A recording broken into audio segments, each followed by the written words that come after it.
Hey guys, Jeff with Henderson Acres here. Wanted to give you guys kind of a view of what I have for setup for my chicken coop.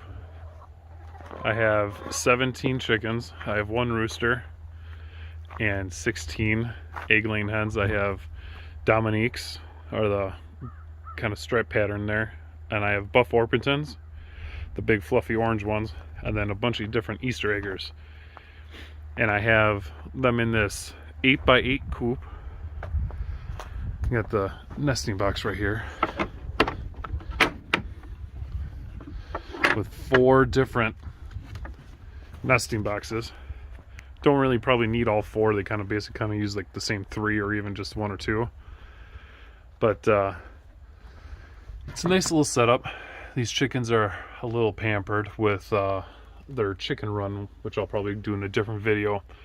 But it's pretty big. It's like, I want to say, I can't remember exactly, but I want to say like 90 by 50. So they definitely have a lot of extra room. And I got a lot of these designs and ideas from Carolina Coops. And it's mostly done. The chicken coop's got a little bit more extra work. Like I have some trim that's all painted and primed. Some extra trim there. And like some stuff to help seal up these doors so the wind and water doesn't get in. The wind doesn't really get in too bad because I have some of this extra stuff here to help block. You can see this right here helps block the wind from penetrating through.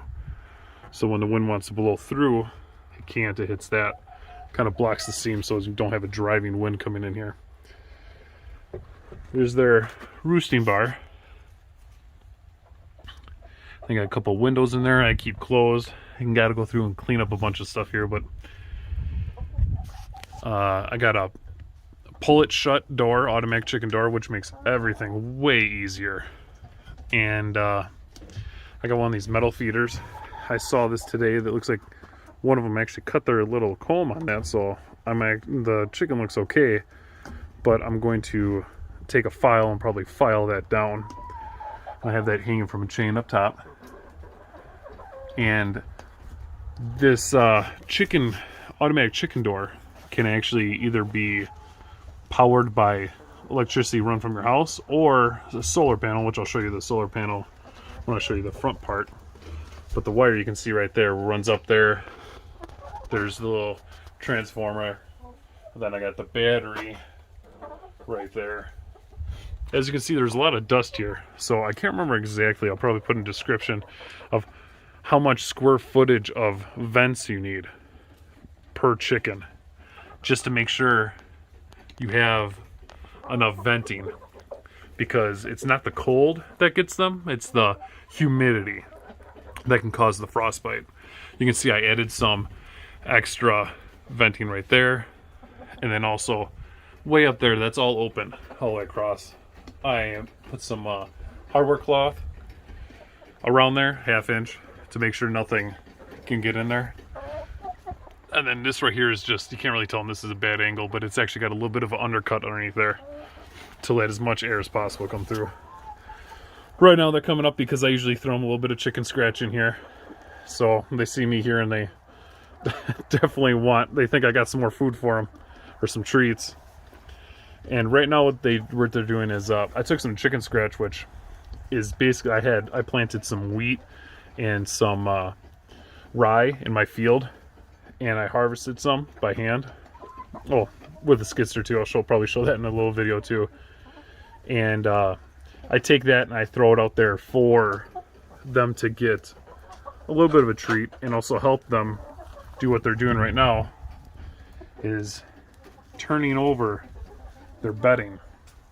I do the deep litter method, which is basically you start off with like a thin or small layer of wood shavings, and then you continually add as it kind of smells. And so what it does is the wood shavings eat up the nitrogen from their poop, which actually can smell pretty bad, and that's a lot of the heavy nitrogen and the rotting and breaking down of the shavings are what eats up that nitrogen and that smell, the ammonia smell. And I'm right here right now, my head sticking inside the coop. It does not smell. And that was one thing that kind of amazed me, because I heard a lot about chickens and how much they stink. But I'm telling you, like, this does not smell bad at all. There's Godzilla, the rooster. He's always up front. Always wants to protect the hens, which is a good thing. You want that in a rooster. And he's not too bad. He's usually pretty kind, at least to me, especially. But roosters are definitely temperamental. So every rooster's different. Anyways, so right here you can see that is PVC jacketing that is attached to the wall and sealed over the plywood.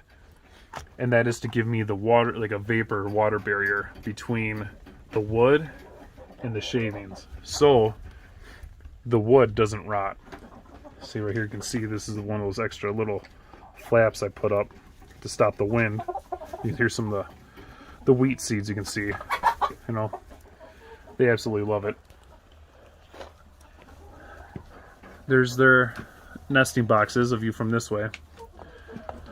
And a lot of room in here. You know, they say you can anywhere from 2 to 4 square feet per chicken in the coop. And these chickens have no real pressure. There's no bullying that I've ever seen. I mean, Godzilla can get a little crazy sometimes, but I never really see too much bullying from all the other hens from sorting out the pecking order and everything. So it's not, I feel like I probably could put even more chickens in here, because they spend most of their time outside anyways. And there's more than enough room up on these roosting bars. And when they say, like, block off anywhere you don't want a chicken to go, they mean anywhere. I mean, right there you can see that line of where there's the screen and no screening there. That's metal hardware cloth. And when they first put in here, they were actually perching up in there, because when they were in here in the summer, perching up there, and that's why there's that big pile up over there. And they still do on warmer days, which is pretty crazy. That's also why I have the netting up there too. This I didn't need as thick of netting because, or of wire mesh, because this is never open to the outside, whereas those windows will be open to the outside. Hi Godzilla. Oh no, you guys gotta stay back. I don't want to be chasing chickens. And what I have here, watch out guys. Yeah, you too. What I have here is these folding doors. Like I said, a lot of these ideas came from like Okabode and on YouTube and Carolina Coops. I really like their designs and stuff. This is only about 2 feet of a door. I probably would make that a little taller. And this door right here folds out so I can put a wheelbarrow right up here and actually just unload all that bedding out, which will make cleaning out way easier. And I kind of added this because we had the temperatures drop down to like, I think there was like 20 degrees one day, and the next couple days it got all the way down to -11 with a -32 wind chill, or even colder. So this is usually what I have, is this 1/2-inch wire mesh right there, a hardware cloth they call it. And I have a lot of access to pallets. So this is a very large pallet that's got plywood. It had little plywood sides, and what I did was cut the plywood sides there. You can kind of see there's one section, and I put them up there on the northwest, which is the driving wind here during the winter in Wisconsin, in my part of Wisconsin. And so as the wind comes here, it blows and it kind of like stops the majority of the wind. It does two things: keeps underneath the chicken coop, and on the other side nice and kind of like a lot less windy, so they're not sitting out in the wind. And then also it helps because it keeps the bottom, so the coop itself, because as that stuff breaks down, it's an active compost in there. So as the stuff breaks down, it gives off a little bit of heat. So I haven't had to heat anything here either. Like I said, it's not 100% done, but you can see it's a pretty large. The entire thing is made of all recycled stuff.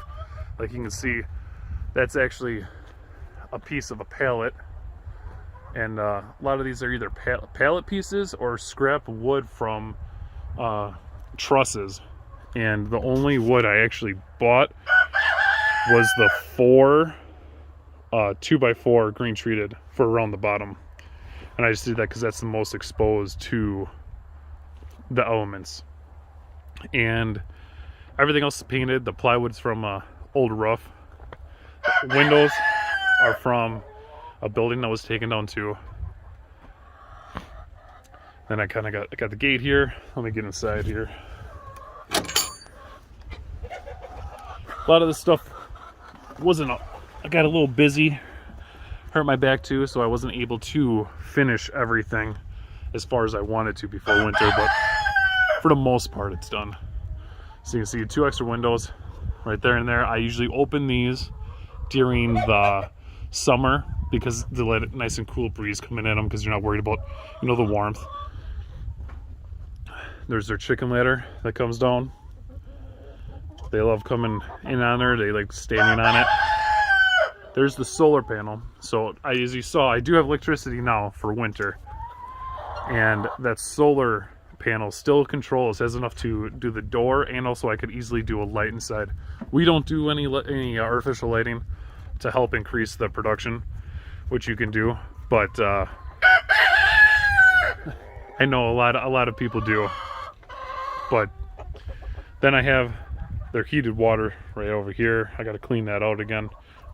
Sometimes it seems like they go in spurts. Sometimes it's dirty in a couple days, and other times it goes like a whole week without getting really too dirty. It all depends on the weather. Okay, Gonzilla. So this is the chicken coop design that I have, and so far I really like it. It's done great for us so far. The kids have no problem getting in and accessing any of the stuff here. You know, when during the summer, my son and middle daughter can actually reach and open and close that window. This, if they never usually have to go in there, but they can easily operate that. So I have a stack of bricks right there for them, so I can step up there. And this pallet is the bigger section of pallet that they actually step up here, and it gives it perfect, like right in front of their face. You know, their heads come up to right about here, so they can just easily grab it. They don't have to worry about the door being too heavy, too high above their head, or too low, so they can just grab it and go. So this is my my setup I have going on. If you guys have any questions or you want to see anything else on here, let me know down in the comment sections, and I'll respond as soon as I can.